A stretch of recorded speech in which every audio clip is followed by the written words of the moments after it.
millionaire in US dollar term, what can you do? If I become, what would I do? What can I do?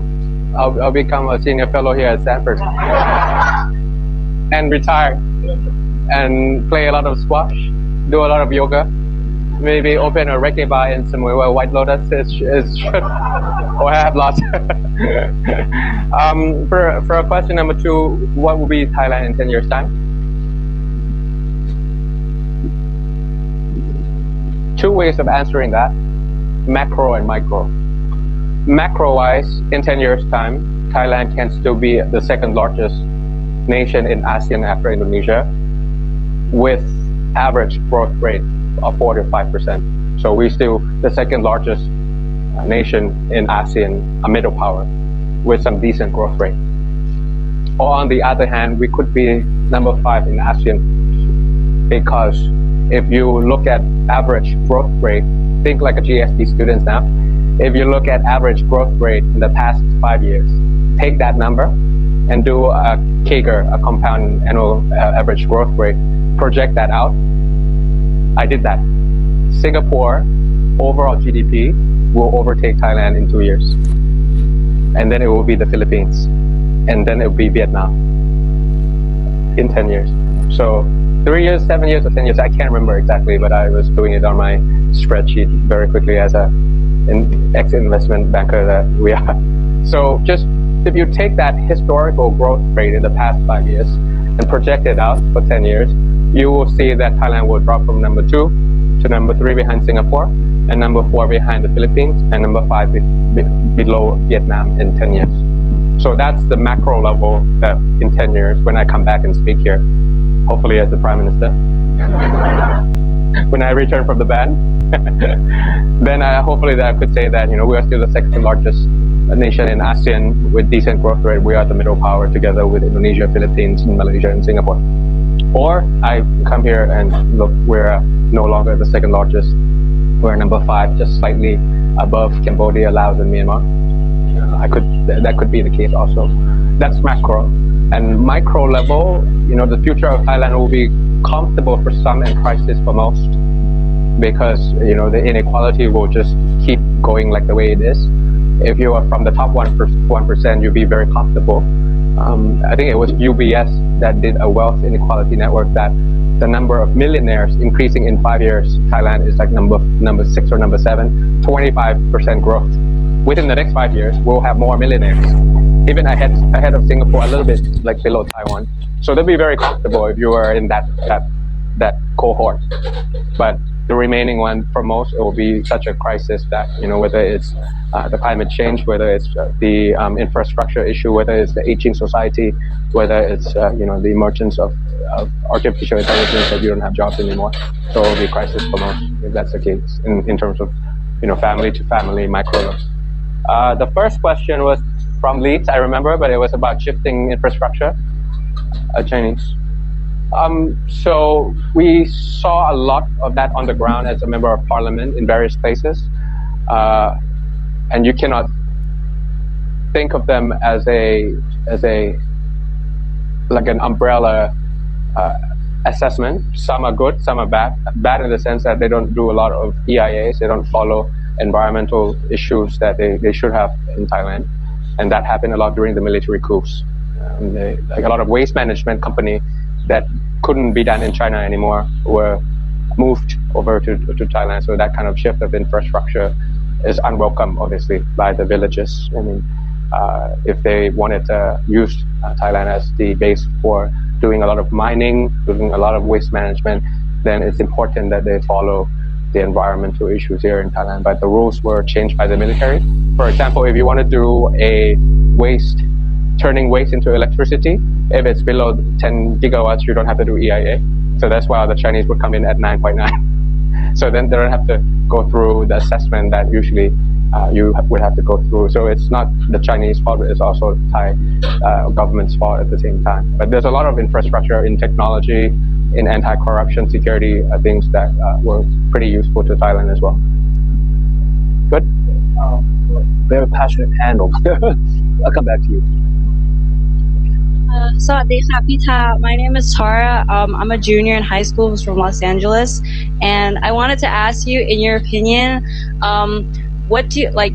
Is there in your sorry, I'm nervous. In your opinion, do you think like my generation and the generation after me have a future where we can go back to Thailand to work and also just like thrive? Proficiency that is lacking in the region. I mean, analytical, critical thinking, managing conflicts. I think that's something that if you prepare yourself, once you return, you'll be able to succeed and have that skills to work hard for it. In terms of public health policies and the gap in Thailand, whether it's structural level or also again micro level in terms of doctor shortages and things like that. I think the one that I got struck with the most is an opportunity for public health in Thailand is on Biosecurity Act here in America during Biden's time that does not allow American companies to invest in China anymore in terms of drug trial, vaccine invention, and research and development within the next 10 years. So where is the American companies going to go in terms of public health, in terms of medicine? It could be Vietnam, it could be Indonesia, it could be Malaysia, but also Thailand has a chance. So I think if you look at that from that perspective, there's so much opportunities for Thailand to take over and allow American companies to friendshore, given with what's going on here in America.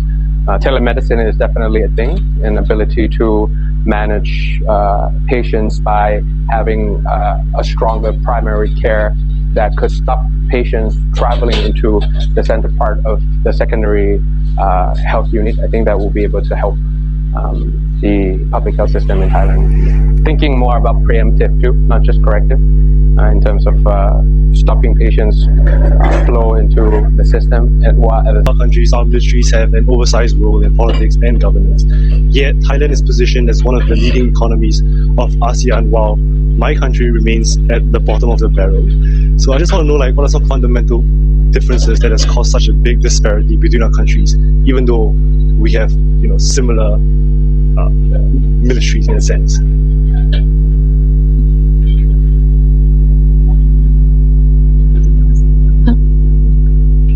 Hi. Hello. Go ahead. My name is Yasmin Wiryawan. I'm a visiting scholar at Ape Park. There are still gaps in women's economic participation and their role in politics in Thailand, and this is not unique in Southeast Asia and other parts of the world. So my question is, what would you do if you're in the government to reduce the inequalities? Thank you.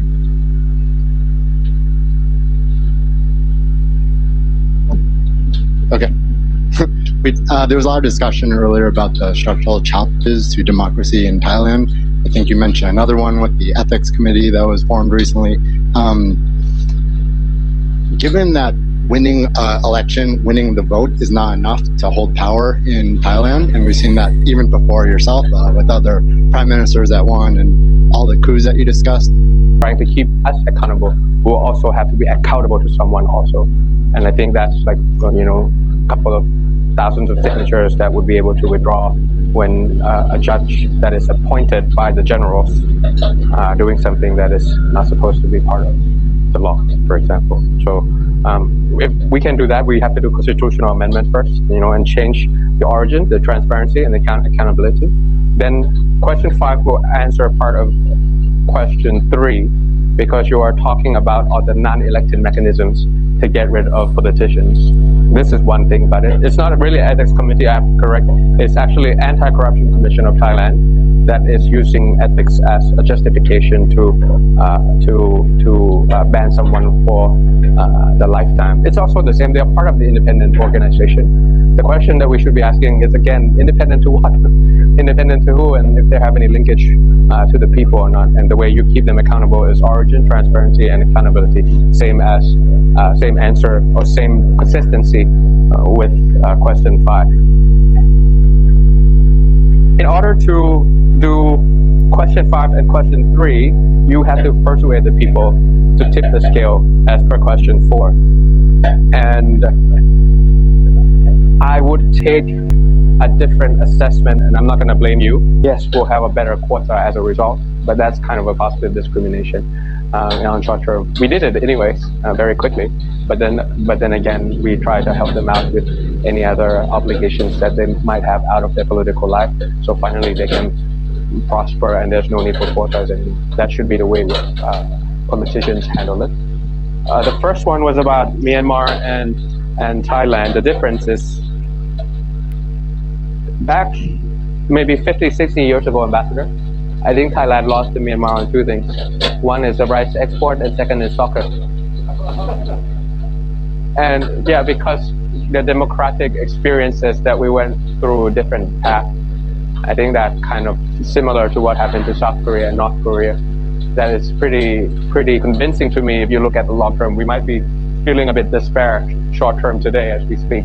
But if you look at a very longer term span, it confirms that democracy is the best way forward, rather than autocratic regimes, whether we're looking at two countries or whether it's the professors South Korea versus North Korea. You know, the self-correction mechanism that allows a second chance in the midterm or the next election, we can always begin again. It was still, you know, with all these military coups and a very short leash to pull back politicians or Democrats, still we had that chance to experience democracy and also private sector to prosper. But unfortunately for Myanmar, that democratic experience, you know, after slaughter was very abrupt and very short.